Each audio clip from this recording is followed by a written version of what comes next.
But to wage that fight on behalf of American families, I need you to still have some fight in you, too. You know, the folks at the top of this country, turns out they don't need another champion in Washington. They'll always have a seat at the table. They'll always have access and influence. The people who need a champion are the Americans whose letters I read late at night after a long day in the office. The men and women I meet on the campaign trail every day. The laid-off furniture worker who's retraining at the age of 55 for a new career at a community college, she needs a champion. The restaurant owner who needs a loan to expand. He's got great food, but the bank turned him down. He needs help. He needs a champion.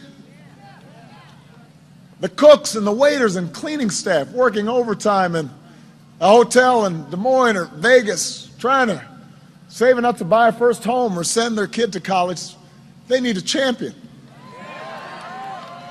The auto worker who was laid off thought the plant would never reopen and is now back on the job, filled with pride and dignity, building a great car, building America. He needs a champion.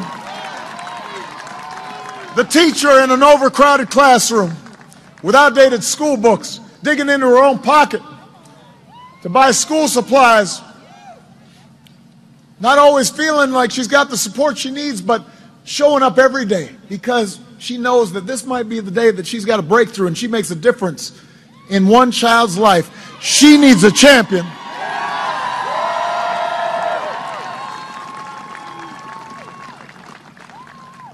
All those kids in inner cities, small farm towns, kids dreaming of becoming scientists or doctors, engineers or entrepreneurs, diplomats, or even a president. They need a champion in Washington.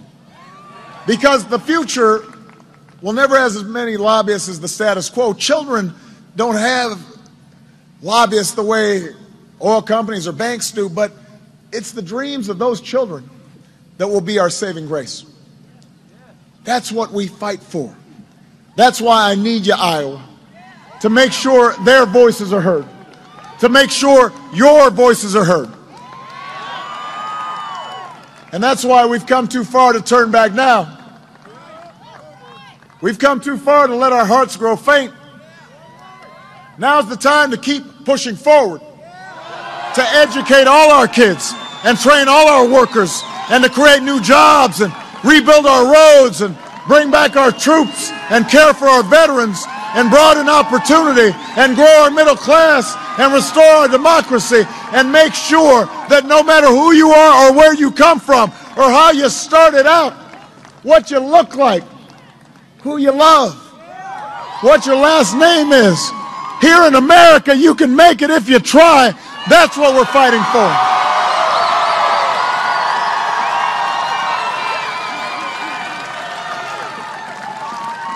And Iowa, after all the months of campaigning, after all the rallies, after the millions of dollars of ads, it all comes down to you. It's out of my hands now. It's in yours. All of it depends on what you do. When you step into that voting booth tomorrow, it's just a remarkable thing, the way our democracy works.